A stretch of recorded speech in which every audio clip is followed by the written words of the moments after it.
정치인 대표님이 일부 지지자들이 이제 막 이재명 대통령 욕을 하고 나서고 있어요. 그래요? 어떻게 욕을 해요? 뭐 온라인이나 오프라인에서 보면 페이스북 보면요. 이재명이 당무 개입했다. 뭐 윤석열하고 뭐가 다르냐. 그다음에 개혁도 제대로 안 하고 있다고 부쩍 이재명 대통령에 대한 비난이 늘어났어요. 근데 그 진원지가 정치인 대표님 적극 지지자들이거든요. 뭐 그거는 단정할 수 있습니까? 그럼요. 정치인 딴지 대표님 게시판에 평소에 그런 것들이 지지했던 많이 나오고 분들이 그렇게 있죠. 해요. 가까웠던 인사들이나 그럼 이제 정치인 대표님 이건 못하게 말려야 되는 겁니다. 적극적으로 있을 수 없는 발언들이라고. 당무 개입도 이진 대변인 사퇴했지만 그때 강하게 경고를 해야죠. 무슨 윤석열하고 비교를 합니까? 아니 선거 결과가 참혹하다는 말도 못합니까? 네. 그다음에 지난 1년간 국무총리가 김민석 총리에 대해서 호불호도 있고 비판도 있지만 그래도 지난 1년간 대답 잘했다. 끝나고 돌아가는 총리한테 당연히 그런 정도의 덕담을 해줄 수 있는 거죠. 평가를 해줄 수 있는 거죠. 그게 어떻게 당무 개입이 됩니까? 그러면 그동안 대통령께서 당청 갈등을 최소화하기 위해서 아예 없애기 위해서 여러 번 여당 지도부 만났고 또 정책 대표 잘하고 있다라고 분열없다로 여러 번 이야기하셨죠. 그것도 당무 개입입니까? 정책 대표한테 힘 실어주니까 당무 개입이 아니잖아요. 대통령으로서 포괄적으로 그런 발언들을 할 수밖에 없죠. 힘도 실어주고 또 평가도 하고 또는 고언도 하고 그 자체로 받아들이면 되는데 이게 지방선거 결과를 참혹한 결과를 대통령이 지적하니까 이긴 선거이고 정책내가 또 나와야 되는데 라는 그룹이 반발하면서 이제 그것을 적반하적으로 이재명을 공격하는 것으로 악용을 하고 돌변하고 심지어 이번 선거도 이재명 때문에 졌다는 말까지 일부 평론가들이 하기 시작을 해요. 혹시 이건 정말 짚고 이제 1년 된 정부를요 2번, 3번 망치려고 작정하지 않으면 그런 말 함부로 하면 안 됩니다. 그래서 정책내 대표님이나 그 측근들께서 꼭 봐야 될 글들이 있는데 예를 들면 페이스북에 김형준이라고 하는 페북 스타가 있어요. 네. 이분은 정청래 대표를 그동안 일관되게 지지한 분이에요. 정청래 대표를 찍었고요. 일관되게 이분이 지지했죠. 최근에 쓴 글이 화제가 되고 있는데 네. 자기가 정청래 대표를 지지했고 계속 저번에도 찍었고 하지만 이번에 입장이 다르다 하면서 이번 지방선거 결과가 형식적으로는 이겼지만 내용으로는 참혹하고 그다음에 이 지방선거를 전후해서 정책의 의지와 대통령하고 부딪히는 모습이 어쨌든 그게 고의였던 아니면 공교롭게 그렇게 보여졌던 그런 것이 볼썽사납게 노출이 돼버렸다. 이제 1년 된 정부, 이재명 정부가 정말 맘먹고 일하기 힘을 실어줘도 모자랄 판인데 이렇게 되면 정책 내 연임을 본인은 그동안 지지했지만 도저히 찬 수 없는 상황이다.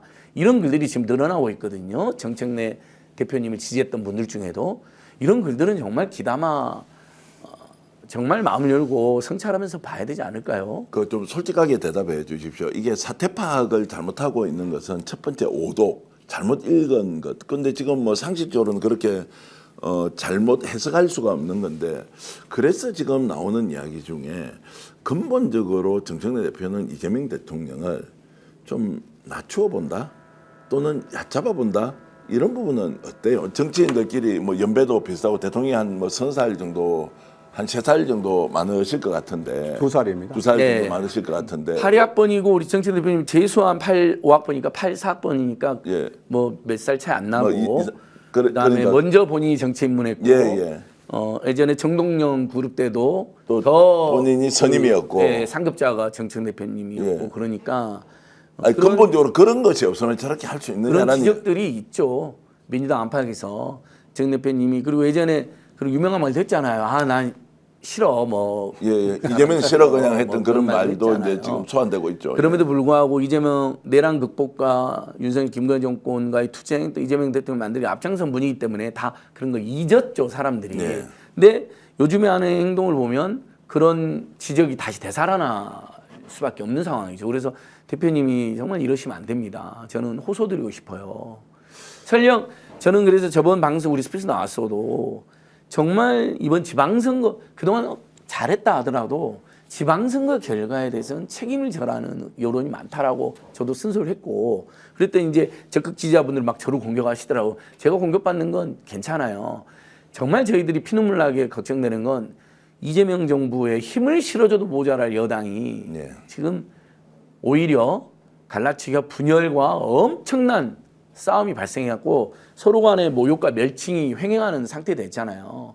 이거 말리는데 앞장서 주시고 그다음에 선거개혁에 대한 책임도 져야 된다는 거죠. 그럼에도 불구하고 나온다면 정말 서로에 대한 모욕과 멸칭을 못 쓰게 정말 앞장서 달라는 당부까지 제가 드리는 거예요. 왜? 그리고 하나만 더 지적하면 정말 정부 여당 대표의 태도라면요. 대통령이 순방 가 있으면 순방마다 있었던 성과를 페이스북에 올려야죠. 오늘 이탈리아 가서 이런 일이 있었다. 교황청 그런 글이 하나도 없었잖아요. 종합적으로는 어젠가는 올렸더라고요. 근데 정말 자기 막 정치만 하고 순방과 상관없는 당내 권력투쟁 관련된 내용만 올리고 다른 의원들이 실명으로 저격하고 이런 걸로 당 한판 시끄러져가지고 정말 대통령 성과가 하나도 부각이 안 되는 문제가 있었거든요. 이런 것 바로 이런 것 때문에 우리 국민들이나 당원의 지지자들이 걱정하는 겁니다. 정 대표님한테. 자, 대통령님은 지금 부동산 투기와 전쟁을 1년 내내 하고 있어요. 정책 대표님 부동산 투기와 전쟁에 앞장서는 거 보셨어요? 별로 언급도 안 해요. 예. 대통령 자 코스피 9,000 찍었습니다. 최근에 드디어 9,300까지 돌파했어요. 가끔 이야기해요. 성과로. 그런데 이번에 글 하나 페이스북에 안 올렸더라고요. 코스피 9,000 돌파했는데도요. 여당 대표가 그런 걸 앞장서서 알려야죠. 그다음에 민생 문제 심각합니다. 어쨌든 이재명 대통령이 돼서도 바닥 경제는 안 좋아요. 고물가 관열 때문에 민심 위반도 있고 2030 청년들이 실망한 것도 있어요. 그런 거에 대해서 한번 제대로 계속해서 예를 들면 김원문 정책실장처럼 뭐라도 올리는 거 봤어요? 이런 게 없다니까요. 그래서 여당 대표 치고는 너무 국민들의 민심, 민생 문제에 인색하고 그다음 특히 대통령 순방 가갖고 정말 성과를 올리는데 그걸 앞장서서 언론이 제대로 보도하면 내가 알리겠다면서 여러분 널리 알려주십시오 이런 생각이 있었어야 했는데 이번 순방에 올린 글은 보시면요 다 논쟁적인 글만 올렸어요. 자 어찌됐든 이제 여기에서 예 너무 이제 이렇게 확대하지 말고 좀 좁혀서 제가 질문드리면 까방권이라는 말 아시죠? 예. 까방권 아십니까, 네. 의원님? 까임 방지권이요. 까임 방지권이지 않습니까? 어떻습니까? 지금 이제 바깥에서 제가 아주 가깝게 지내는 이제 뭐 전문직 종사자 중에 한 분은 이번에는 이제 까방권 좀 엑스파이어 이제 만기가 됐기 때문에 더 이상 정천희 대표 뉴스 공장에는 까방권 더 인정 못하겠다 뭐 이런 이야기를 굉장히 좀 순수하신 분인데 그런 이야기 하더라고요. 그런 분들이 늘어나고 있다니까요. 네. 그것을 정년 대표님께서도 정말 직시하시고 본인을 적극 지지하는 분들 이야기뿐만 아니라 원래 이제 흔한 표현으로 친청이었는데 정책을 비판하는 쪽으로 돌아선 그룹들이라든지 그런 농객들이라든지 그런 평론가들이라든지 좀 귀담아 들으셔야 돼요. 이분들이 뭐 무슨 억하심정으로 갑자기 정진 대표님을 욕하겠어요.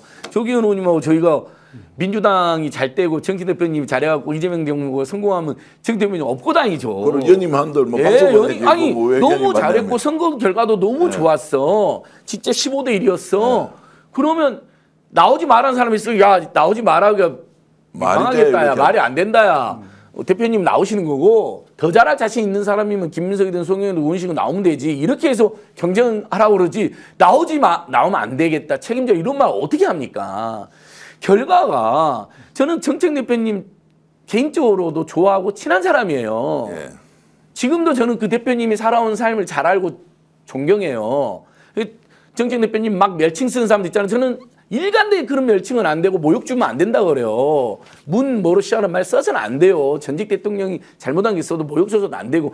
그건 이재명 대통령도 여러 번 이야기했잖아요. 멸칭 쓰지 마라. 동지의 언어가 아닌 분열의 언어, 파괴의 언어, 공격의 언어 쓰지 말아라. 그게 전직 대통령이든 우리 동지들이. 이재명 대통령이 진짜 좋아한다면 그 사람들은 절대 이재명 이름으로 그런 공격해서는 안 돼요. 다시 한번 호소드립니다. 이재명 대통령 그런 말 쓰지 마 여러 번 이야기했고 정책 대표님 대표실에도 힘을 많이 실어줬어요. 그러니까 정책내는 소중한 동지예요. 다만 이번 지방선거 결과에 대한 책임을 져야 되는 거고 그 전에 책임 안 지려고 이제 이재명 대통령까지 그 지지자 일부 측근과 적극자 이재명까지 맹비난하는 모습을 보니 이거 큰일 났다라고 해서 지적을 하는 거지. 네, 정청래 대표도 그렇고 예. 김어준 공장장도 공장장, 그렇고 뭐 유시민 작가도 그렇고 다 우리 민주 진영의 소중한 자산입니다. 근데 그분들이 100% 다 옳을 수만은 없지 않습니까? 때로는 실수할 수도 있는 거예요. 실수가 했을 때 그것을 인정하고 때로는 좀 물러서고 더 잘해봐라 이런 필요도 있는 거예요.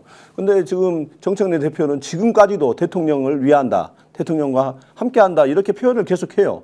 그러면 대통령과 함께한다면은 지금 민주당 그리고 민주진영 내부에 지금 오히려 갈라치는 거 이걸 지양해야죠. 오히려 통합을 시켜야죠. 자신의 지지자들에게 지금의 상황을 솔직하게 얘기하고 우리가 정말 진영 중심으로 어떻게 해보려고 했는데 이게 잘 안 되더라. 선거 결과도 이게 솔직하게 좀 시인하고 꼭 이겨야 될 선거를 놓치는 건 안타까움을 얘기하면서 본인이 이런 부분에 대해서는 책임을 지겠다. 앞으로는 정말로 국민과 함께하는 길, 민주당이 국민과 함께하는 길을 선도하고 주도하고 보수 세력과 이런 중도 세력들을 걷어차지 않고 품에 안고 함께 국민 통합의 길로 나아가야 된다. 그렇게 강성 지지자들을 설득해서 당정청이 함께하는 길로 그 징검다리가 돼야죠. 그러면 본인에게도 큰 기회가 또 올 거 아닙니까? 근데 그냥 이 상황에서 대통령과 맞서는 길, 이건 정말 이기든 지든 정말 우리 민주당과 이 나라를 생각해 보면은 큰 손실이 됩니다. 어쨌든 간에 내상이 커지거든요. 친한 친구처럼 가족처럼 이렇게 스픽스 애청해 주셔서 감사히 말씀드립니다. 스픽스 구독, 좋아요는 더 큰 힘과 격려가 됩니다. 스픽스 구독, 좋아요.